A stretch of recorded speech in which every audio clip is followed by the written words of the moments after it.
Hello दोस्तों, स्वागत है आपका हमारे चैनल यूपी एग्जाम क्विज़र में।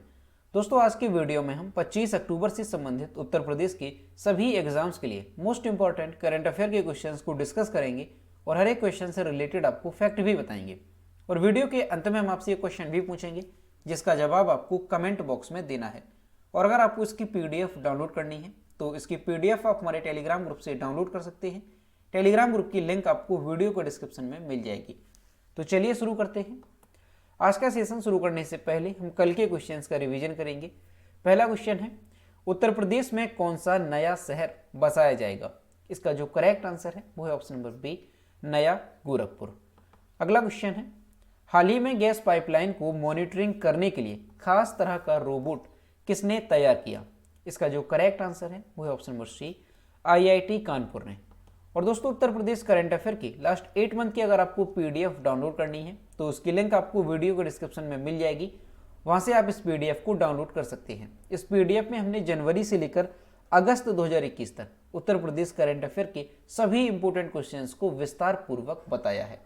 और दोस्तों, अगर आपको सितंबर महीने की उत्तर प्रदेश करंट अफेयर की PDF डाउनलोड करनी है तो उसकी लिंक भी आपको वीडियो के डिस्क्रिप्शन में मिल जाएगी। तो वहां से आप ये दोनों PDF डाउनलोड कर सकते हैं। और दोस्तों, अगर PDF डाउनलोड करने में कोई भी प्रॉब्लम होती है तो साइट पर आपको WhatsApp नंबर और ईमेल मिल जाएगा जिस पर आप कांटेक्ट कर सकते हैं। अगला क्वेश्चन है, वर्ल्ड जस्टिस प्रोजेक्ट के रूल ऑफ लॉ इंडेक्स 2021 में भारत किस स्थान पर रहा? इसका जो करेक्ट आंसर है वो है ऑप्शन नंबर बी, 79वें स्थान पर। अगला क्वेश्चन है, निम्नलिखित में से किस राज्य ने अक्टूबर 2021 में Shri Dhanvantari generic medical store योजना शुरू की है? इसका जो करेक्ट आंसर है वो ऑप्शन नंबर डी, छत्तीसगढ़ सरकार ने। अगला क्वेश्चन है, अक्टूबर 2021 में निम्नलिखित में से किस संस्थान ने मतदान केंद्रों की डिजिटल मैपिंग के लिए गरुड़ ऐप लॉन्च किया है? इसका जो करेक्ट आंसर है वो ऑप्शन नंबर सी, भारत चुनाव आयोग ने। अगला क्वेश्चन है, किस देश ने अपना पहला स्वदेशी अंतरिक्ष रॉकेट नूरिक लॉन्च किया है? इसका जो करेक्ट आंसर है वो ऑप्शन नंबर बी, दक्षिण कोरिया ने। अगला क्वेश्चन है, अंतर्राष्ट्रीय हिम तेंदुआ दिवस कब मनाया जाता है? इसका जो करेक्ट आंसर है वो ऑप्शन नंबर बी, 23 अक्टूबर को। अगला क्वेश्चन है, निम्नलिखित में से किस देश ने घोषणा की है कि उसका लक्ष्य 2060 तक शुद्ध शून्य ग्रीन हाउस गैस उत्सर्जन तक पहुंचना है? इसका जो करेक्ट आंसर है वो ऑप्शन नंबर बी, सऊदी अरब ने। अगला क्वेश्चन है, किस कंपनी ने इंडिया ग्रीन एनर्जी अवार्ड जीता है?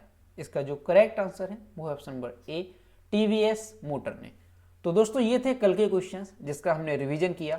अब हम शुरू करते हैं आज का सेशन। आज का पहला क्वेश्चन है, हाल ही में कृषि के लिए किस राज्य को सर्वश्रेष्ठ राज्य का पुरस्कार मिला है? इसका जो करेक्ट आंसर है वो है option number B, Uttar Pradesh को। एग्रीकल्चर टुडे ग्रुप की ओर से उत्तर प्रदेश को कृषि के लिए 2021 में सर्वश्रेष्ठ राज्य का पुरस्कार मिला है। हरियाणा को नवाचार के लिए सर्वश्रेष्ठ राज्य का पुरस्कार से नवाजा गया, जबकि उत्तराखंड को बागवानी के लिए सर्वश्रेष्ठ राज्य का पुरस्कार मिला है। केंद्रीय कृषि मंत्री नरेंद्र सिंह तोमर ने एग्रीकल्चर टुडे ग्रुप द्वारा आयोजित 12वें एग्रीकल्चर लीडरशिप कॉन्फ्रेंस को संबोधित करते हुए कहा कि हरियाणा और उत्तराखंड सहित अन्य राज्यों में भी कृषि के क्षेत्र में अच्छा काम हो रहा है। तो दोस्तों, ये क्वेश्चन मोस्ट इंपॉर्टेंट है, इसे आपको अच्छे से ध्यान रखना है कि जो एग्रीकल्चर टुडे ग्रुप की ओर से उत्तर प्रदेश को जो है कृषि के लिए 2021 में सर्वश्रेष्ठ राज्य का पुरस्कार दिया गया। और वहीं अगर ये पूछा जाता है कि नवाचार के क्षेत्र में सर्वश्रेष्ठ राज्य का पुरस्कार किस राज्य को दिया गया, तो आपको ध्यान रखना है हरियाणा। और अगर बागवानी के क्षेत्र में देखा जाए तो सर्वश्रेष्ठ राज्य का पुरस्कार मिला है उत्तराखंड को। तो ये तीनों श्रेणियां आपको अच्छे से ध्यान रखनी है। अगला क्वेश्चन है, हाल ही में किस संस्थान ने धूप और अल्ट्रावायलेट किरणों से बचाने वाला एक विशेष कपड़ा तैयार किया है? इसका जो करेक्ट आंसर है वो ऑप्शन नंबर सी, उत्तर प्रदेश वस्त्र प्रौद्योगिकी संस्थान ने।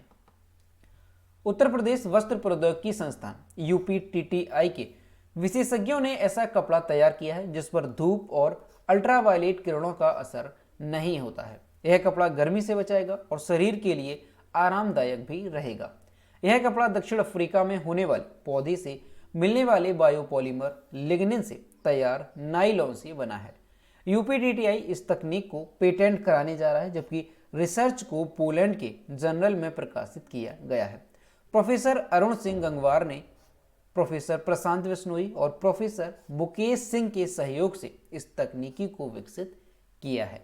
तो दोस्तों ये क्वेश्चन भी मोस्ट इंपॉर्टेंट है, आपको अच्छे से ध्यान रखना है कि इस तरह का जो कपड़ा है वो तैयार किया गया है कि ये धूप और अल्ट्रावायलेट किरणों से बचाएगा। अब ये कहाँ पर तैयार किया गया है, तो ये आपको ध्यान रखना है उत्तर प्रदेश वस्त्र प्रौद्योगिकी संस्थान यानी यूपीटीटीआई के विशेषज्ञों ने ये कपड़ा तैयार किया है।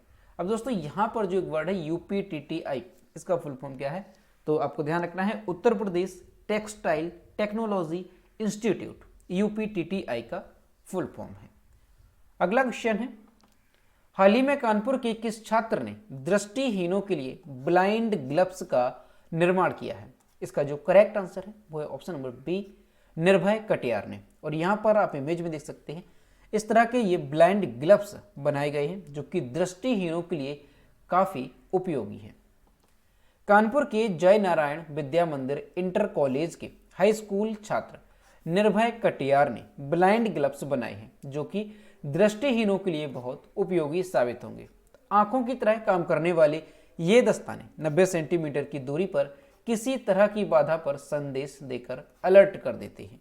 इन्हें पहनने या पास रखने के बाद दृष्टिहीन आसानी से चल फिर सकेंगे। अब तक 20 नेत्र दिव्यांगों पर इसका सफल परीक्षण हो चुका है। ग्लव्स को स्कूल केंद्र सरकार की इंस्पायर अवार्ड कैटेगरी के लिए भेज रहा है। तो दोस्तों आपको ध्यान रखना है कि जो कानपुर के जय नारायण विद्या मंदिर इंटर कॉलेज है तो उसमें हाई स्कूल के छात्र हैं निर्भय कटियार, उन्होंने इस तरह के ग्लव्स बनाए हैं जो कि दृष्टिहीनों के लिए काफी उपयोगी हैं। यानी इन ग्लव्सों को नाम दिया गया है ब्लाइंड ग्लव्स, तो ये आपको ध्यान रखना है। और ये जो ग्लव्स हैं इन्हें पहनने पर क्या होता है कि कोई भी दृष्टिहीन व्यक्ति अगर इसे पहनता है तो 90 सेंटीमीटर के आसपास कोई भी अगर टेबल है, कुर्सी है या कोई भी वस्तु 90 सेंटीमीटर के आसपास होती है तो ये दस्ताने जो है वो वाइब्रेट करने लगते हैं और इससे जो व्यक्ति है वो सचेत हो जाता है। तो इस तरह से जो है उन्हें काफ़ी ज़्यादा चलने फिरने में आसानी रहेगी। और ये जो ब्लाइंड ग्लव्स हैं इनका परीक्षण भी किया जा चुका है। अब तक 20 नेत्र दिव्यांगों पर इसका सफल परीक्षण किया जा चुका है। तो आपको नाम ध्यान रखना है इसका जो निर्माण है वो किसने किया है, तो हाई स्कूल के छात्र हैं निर्भय कटियार। कहाँ के हैं, तो कानपुर के। अगला क्वेश्चन है, अंतरिक्ष में शूट होने वाली विश्व की पहली फिल्म कौन सी बनी? इसका जो करेक्ट आंसर है वो है option number C, the challenge. और यहाँ पर जो आप इमेज देख रहे हैं ये जो है टीम है पूरी जो कि द चैलेंज मूवी को शूट करने के लिए अंतरिक्ष में गई हुई थी। अंतरिक्ष में पहली बार किसी फिल्म की शूटिंग करने का इतिहास रचने के बाद रूसी फिल्म की टीम रविवार को सकुशल धरती पर वापस लौट आई। फिल्म की शूटिंग करने के लिए क्रू ने अंतरिक्ष में 12 दिन बिताए। चैलेंज नामक, नाम ध्यान रखना है चैलेंज, यह फिल्म अंतरिक्ष में शूट होने वाली पहली फिल्म बन गई है। इसके साथ ही रूस अंतरिक्ष में पहली फिल्म शूट करने वाला पहला देश बन गया है। इस क्रू में अभिनेत्री यूरिया पेरिसिल्ड, ये नाम ध्यान रखना है यूरिया पेरिसिल्ड, और निर्देशक क्लिम सिपेंको। अब दोस्तों ये जो क्लिम सिपेंको ये निर्देशक भी हैं और अभिनेता भी हैं, ये शामिल हैं। जबकि उनके साथ अंतरिक्ष यात्री ओलेग नोवोत्स्की भी वापस लौटे हैं। अभिनेत्री पेरिसिल्ड और फिल्म निर्देशक सिपेंको चैलेंज नाम की फिल्म के कुछ हिस्सों की शूटिंग के लिए 5 अक्टूबर को अंतरिक्ष केंद्र पहुंचे थे। तो दोस्तों ये क्वेश्चन मोस्ट इंपॉर्टेंट है, इसे आपको अच्छे से ध्यान रखना है कि दुनिया की पहली फिल्म जो कि अंतरिक्ष में शूट हुई है वो कौन सी बन गई है, तो नाम ध्यान रखना है चैलेंज। ये चैलेंज नाम की फिल्म है जो कि अंतरिक्ष में शूट की गई है और ये दुनिया की पहली फिल्म है जो कि अंतरिक्ष में शूट की गई है। अब दोस्तों यहाँ पर आपको ध्यान रखना है कि ये जो फिल्म शूट की गई है वो किस देश की फिल्म टीम ने की है, तो ध्यान रखना है रूस ने। यह भी काफी इंपॉर्टेंट है कि रूस ऐसा देश बना है जो कि अंतरिक्ष में फिल्म शूट करने वाला पहला देश बन गया। अब दोस्तों आपको ध्यान रखना है कि ये जो फिल्म शूट की गई है अंतरिक्ष में, उसके लिए जो ये टीम गई हुई थी उसने अंतरिक्ष में कितने दिन बिताए, तो 12 दिन बिताए हैं टोटल, ये भी आपको ध्यान रखना है। और यहाँ पर अभिनेत्री का नाम इंपॉर्टेंट है, तो अभिनेत्री कौन सी थी, तो यूलिया पेरिसिल ये अभिनेत्री थी, और निर्देशक और अभिनेता कौन थे, तो क्लिम सिपेंको, ये भी आपको ध्यान रखना है। और इसके साथ ही जो इनके साथ गए हुए थे ओलेग नोवेत्स्की, इन्होंने भी इस फिल्म में भूमिका निभाई है, तो ये भी आपको ध्यान रखना है। अगला क्वेश्चन है, 25 अक्टूबर को 51वां दादा साहिब फाल्के अवार्ड किसे दिया जाएगा? इसका जो करेक्ट आंसर है वो है ऑप्शन नंबर बी, रजनीकांत को। सुपरस्टार रजनीकांत को 51वां दादा साहेब फाल्के अवार्ड दिया जाएगा। उन्हें यह सम्मान भारतीय सिनेमा में शानदार प्रदर्शन के लिए दिया जा रहा है। रजनीकांत के नाम की घोषणा अप्रैल में हो चुकी थी। रजनीकांत को 51वां दादा साहेब फाल्के अवार्ड 25 अक्टूबर को दिया जा रहा है।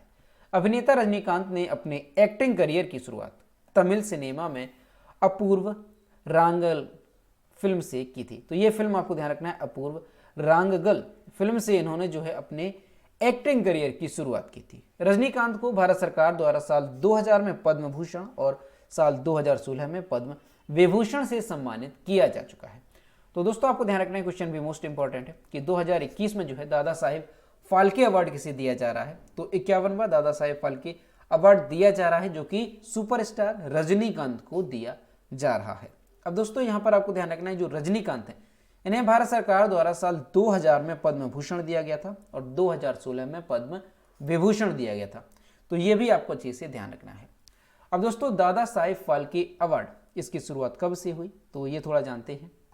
तो दोस्तों दादा साहेब फाल्के पुरस्कार भारत सरकार की ओर से दिया जाने वाला एक वार्षिक पुरस्कार है जो किसी व्यक्ति विशेष को भारतीय सिनेमा में उसके आजीवन योगदान के लिए दिया जाता है। इस पुरस्कार का प्रारंभ जो है दादा साहेब फाल्के के जन्म शताब्दी वर्ष 1969 से हुई थी। कब हुई थी आपको ध्यान रखना है, 1969 से इसकी शुरुआत हुई थी। और सबसे पहला दादा साहेब फाल्के अवार्ड किसे दिया गया था, तो आपको ध्यान रखना है अभिनेत्री देविका रानी को। किसको दिया गया था, अभिनेत्री देविका रानी को सबसे पहला दादा साहेब फाल्के अवार्ड दिया गया था। और दोस्तों ये जो दादा साहेब फाल्के अवार्ड है इसमें 10 लाख रुपए और स्वर्ण कमल दिया जाता है। तो इस बार का यानी 2021 में जो है दादा साहेब फाल्के अवार्ड किसे दिया जा रहा है, तो ध्यान रखना है सुपरस्टार रजनीकांत को। अगला क्वेश्चन है, विश्व पोलियो दिवस हर वर्ष कब मनाया जाता है। इसका जो करेक्ट आंसर है वो है ऑप्शन नंबर ए, 24 अक्टूबर को। विश्व पोलियो दिवस हर वर्ष 24 अक्टूबर को मनाया जाता है। यह रोटरी इंटरनेशनल द्वारा जोनास साल के जन्म के उपलक्ष्य में शुरू किया गया था, जिन्होंने पोलियोमाइलाइटिस के खिलाफ एक टीका विकसित किया था।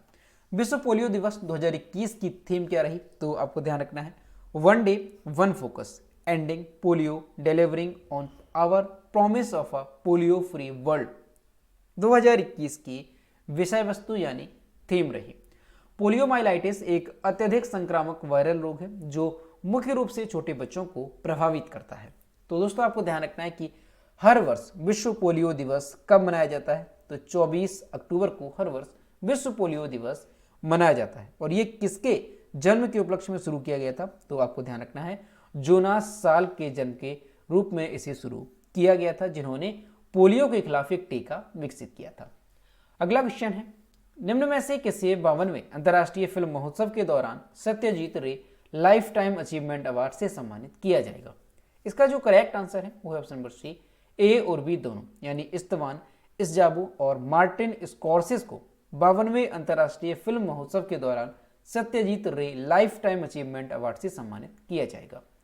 भारत का 52वां अंतर्राष्ट्रीय फिल्म महोत्सव IFFI 20 नवंबर से 28 नवंबर तक गोवा में आयोजित किया जाएगा, जिसमें हंगेरियन फिल्म निर्माता इस्तवान इस्जाबू और हॉलीवुड आइकन मार्टिन स्कॉर्सेस को सत्यजीत रे लाइफ टाइम अचीवमेंट अवार्ड से सम्मानित किया जाएगा। इस्तवान इस्जाबू सबसे उल्लेखनीय हंगेरियन फिल्म निर्माता हैं। वे वर्ष 1960 के दशक से ही हंगेरियन भाषी दुनिया के बाहर भी काफ़ी लोकप्रिय हैं। तो दोस्तों आपको ध्यान रखना है कि भारत का 52वां अंतर्राष्ट्रीय फिल्म महोत्सव 20 से 28 नवंबर तक गोवा में आयोजित किया जाएगा, जिसमें हंगेरियन फिल्म निर्माता इस्तवान इस्जाबू और हॉलीवुड आइकन मार्टिन स्कॉर्सेस को सत्यजीत रे लाइफ टाइम अचीवमेंट अवार्ड से सम्मानित किया जाएगा। अगला क्वेश्चन है, हाल ही में DRDO ने अभ्यास ड्रोन का सफल परीक्षण कहाँ किया। इसका जो करेक्ट आंसर है वो है ऑप्शन नंबर ए, ओडिशा में। रक्षा अनुसंधान एवं विकास संगठन DRDO ने हाल ही में ओडिशा में बंगाल की खाड़ी के तट पर चांदीपुर एकीकृत परीक्षण रेंज से अभ्यास high speed expendable aerial target का सफल परीक्षण किया।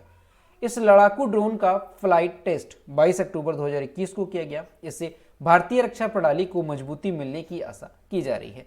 वाहन का इस्तेमाल विभिन्न मिसाइल प्रणालियों की निगरानी के लिए हवाई लक्ष्य के रूप में किया जा सकता है। यह एंडो वायुमंडलीय सतह से हवा और हवा से हवा में मार्ग करने में सक्षम है।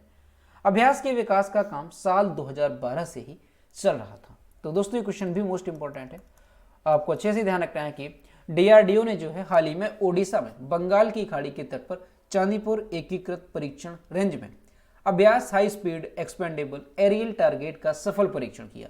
और दोस्तों ये जो अभ्यास है इसके विकास का काम जो है वो साल 2012 से चल रहा था और अब जाकर जो है इसमें सफलता पाई गई है।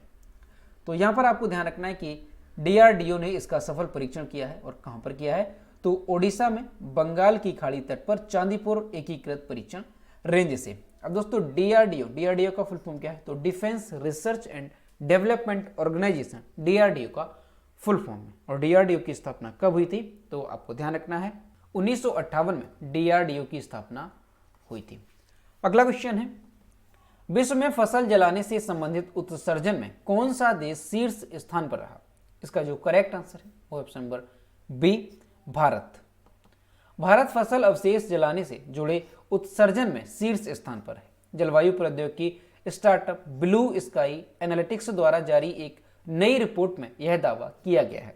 इसके मुताबिक भारत 2015 से 2020 की अवधि के दौरान कुल वैश्विक उत्सर्जन के 13% हिस्से के लिए जिम्मेदार है। यह दुनिया के किसी भी देश के मुकाबले में सबसे ज्यादा है।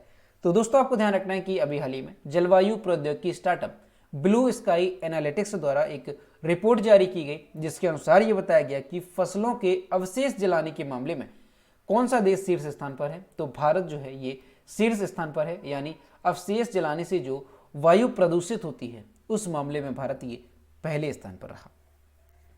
अगला क्वेश्चन है, संयुक्त राष्ट्र दिवस हर वर्ष कब मनाया जाता है। इसका जो करेक्ट आंसर है वो ऑप्शन नंबर बी, 24 अक्टूबर को। संयुक्त राष्ट्र दिवस हर वर्ष 24 अक्टूबर को मनाया जाता है। यह दिन 1945 में उसी दिन की वर्षगांठ का प्रतीक है जब संयुक्त राष्ट्र चार्टर लागू हुआ था। 1947 में संयुक्त राष्ट्र महासभा ने 24 अक्टूबर को संयुक्त राष्ट्र के चार्टर की वर्षगांठ के रूप में घोषित किया था। वर्ष 2021 की थीम क्या रही संयुक्त राष्ट्र दिवस की, तो ध्यान रखना है एक समान और सतत विश्व के लिए बेहतर रिकवरी 2021 की थीम रही। तो दोस्तों आपको ध्यान रखना है कि हर साल संयुक्त राष्ट्र दिवस कब मनाया जाता है, तो 24 अक्टूबर को। और दोस्तों 24 अक्टूबर को ये क्यों मनाया जाता है, क्योंकि 24 अक्टूबर 1945 को संयुक्त राष्ट्र की स्थापना हुई थी। अब दोस्तों संयुक्त राष्ट्र से आपको ध्यान रखना है कि इसका हेडक्वार्टर कहाँ पर है, तो न्यूयॉर्क में। कहाँ पर है, न्यूयॉर्क में इसका हेडक्वार्टर है। और वर्तमान में जो संयुक्त राष्ट्र के महासचिव हैं वो कौन है, तो एंटोनियो गुटेरस वर्तमान में संयुक्त राष्ट्र के महासचिव हैं। इसे भी आपको ध्यान रखना है। और जो संयुक्त राष्ट्र दिवस है इसके मनाए जाने की घोषणा कब की गई थी, तो 1947 में यह घोषित किया गया था कि 24 अक्टूबर को संयुक्त राष्ट्र दिवस मनाया जाएगा। तो दोस्तों ये थे 25 अक्टूबर से संबंधित उत्तर प्रदेश के सभी एग्जाम्स के लिए मोस्ट इंपॉर्टेंट करंट अफेयर के क्वेश्चन जो कि हमने डिस्कस किए। अब हम देखते हैं कल के वीडियो को क्वेश्चन जो हमने आपसे पूछा था। तो ये है कल के वीडियो को क्वेश्चन जो हमने आपसे पूछा था। भारतीय अंतर्राष्ट्रीय फिल्म महोत्सव IFFI का 52वां संस्करण किस राज्य में आयोजित किया जाएगा। इसका जो करेक्ट आंसर था वो ऑप्शन नंबर ए था, गोवा। और लगभग सभी स्टूडेंट्स ने इसके सही जवाब किए। और मैं आपसे हर रोज कहता हूँ कि जो भी क्वेश्चन आपसे पूछा जाए तो सभी लोग उसका आंसर जरूर किया करो। तो ये है आज का क्वेश्चन। हाल ही में उत्तर प्रदेश सरकार ने फैजाबाद जंक्शन का नाम बदलकर क्या रखने का फैसला किया है। ऑप्शन नंबर ए है अयोध्या कैंट, बी है दीनदयाल कैंट, सी है श्री राम कैंट और डी है अटल स्टेशन। तो इसका जो भी करेक्ट आंसर है वो आपको कमेंट बॉक्स में बताना है।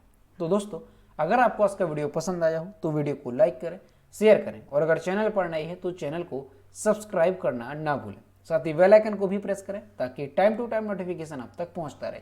तो मिलते हैं नेक्स्ट वीडियो में। Thank you.